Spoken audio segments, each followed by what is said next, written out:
ये राजेंद्र गुड्डा ने वो डायरी नहीं निकाली होती, अरे राजेंद्र गुड्डा नहीं होता, मुख्यमंत्री जी आप जेल में होते। ये राजेंद्र गुड्डा ने वो डायरी नहीं निकाली होती।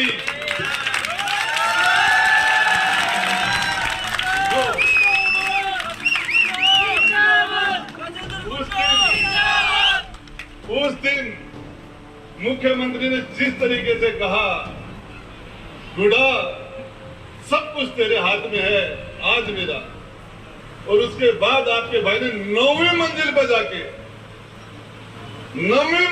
जाके 150 सीआरपीएफ के जवानों के बीच से निकल के गेट तोड़ के 9वीं मंजिल से वो मैंने नहीं निकाली होती तो आज गहलोत साहब जेल में होते, मुख्यमंत्री नहीं होते। और आपने कहा भी बेटे के जन्मदिन पर आए कि राजेंद्र गुड्डा नहीं होता तो मुख्यमंत्री में नहीं होता, आपने कहा था। मैं आपको बताना चाह रहा हूं, मेरा चुनाव बीजेपी के खिलाफ होता है। कांग्रेस तो चार टाइम से यहाँ है ही नहीं, कांग्रेस यहाँ है ही नहीं, 4 बार से लगातार नहीं है। मेरी फाइट बीजेपी के साथ है और मैं बीजेपी के खिलाफ लड़ूंगा, चुनाव बीजेपी के खिलाफ लड़ूंगा। और हमने कांग्रेस का 2008 में राजेंद्र गुड्डा बसपा विधायक दल का नेता था और 6 के 6 सांसदों का हमने गहलोत जी के सरकार में मर्ज, इसका पार्टी में मर्ज कर दिया था। क्या मुर्गे ने जान दे दी गहलोत जी को, अरे मजा नहीं आया।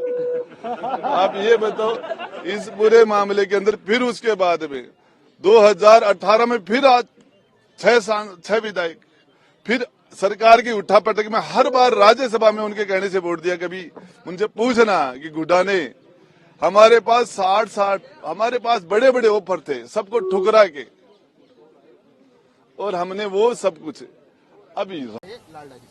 भारतीय जनता पार्टी के लिए मैं इतना कह सकता हूं, मेरे साथी विधायक और जो भी मेरे साथ रहे उनके खिलाफ मैं बोलता नहीं हूं, कभी मेरी आदत नहीं है। ये हमारे व्यक्तिगत रिश्ते अच्छे हैं सबसे मेरे। मैं उन मामले में मैं बीजेपी के लिए इतना कह सकता हूं, बीजेपी झूठ, फरेब और धोखे की राजनीति करती है। बीजेपी के पास खुद के पास मुद्दे नहीं है, खुद के कोई मांगे नहीं है। बीजेपी पूरे राजस्थान में इन 5 वर्षों में, 4.5 वर्षों में कोई माहौल नहीं बना पाई विपक्ष का, तो बीजेपी तो खुद फेल हो गई। इसलिए बीजेपी कहीं ना कहीं कांग्रेस के अंदर से गलतियां ढूंढती है, लेकिन उन गलतियों के बीच में बीजेपी को कुछ नहीं मिलेगा। सदन में टेबल करे कोई आरोप है, बीजेपी के आरोपों में दम है तो सदन में जवाब दे देंगे, बता देंगे, बीजेपी की पूरी पोल खोल देंगे। आज सदन में आएंगे और अपनी बात रखेंगे। नो डाउट उनको अपनी बात रखने का हक है। मेरे उनके व्यक्तिगत रिश्ते बहुत अच्छे हैं, मैं उनके मामले में कोई ऐसी बात नहीं बोलना चाहता जिसका गलत संदेश जाए। वो उनका अधिकार है और वो बोलेंगे, अपनी बात उनको रखनी चाहिए। तो प्रदेश संगठन इस बारे में बोलेगा? प्रदेश संगठन डोटासरा जी बोलेंगे, यार रंधावा साहब बोल चुके हैं, ये मेरा काम नहीं है। ठीक है, मेरे अच्छे रिश्ते हैं, मैं किसी एमएलए, विधायक और मंत्री के खिलाफ कभी नहीं बोलता हूँ। प्रधानमंत्री जी आ रहे हैं, कुछ भी आ जाए, केंद्र सरकार का कोई बड़े से बड़ा नेता बीजेपी का आया, बीजेपी का हिसाब किताब चलेगा नहीं, बीजेपी का सफाया हो जाएगा राजस्थान में, क्योंकि केंद्र सरकार के खिलाफ ही तो माहौल है बीजेपी की। पेट्रोल, डीजल, गैस सिलेंडर की महंगाई के लिए तो केंद्र की बीजेपी की सरकार जिम्मेदार है, नोटबंदी के लिए जिम्मेदार है, जीएसटी के लिए जिम्मेदार है। 15 लाख और अच्छे दिन का वादा इन्होंने किया था तो फेल हो गया मामला। 2 करोड़ लोगों को रोजगार देने की बात केंद्र की सरकार ने की, तो इन मुद्दों पर तो केंद्र के नेता बोलते ही नहीं है बीजेपी के।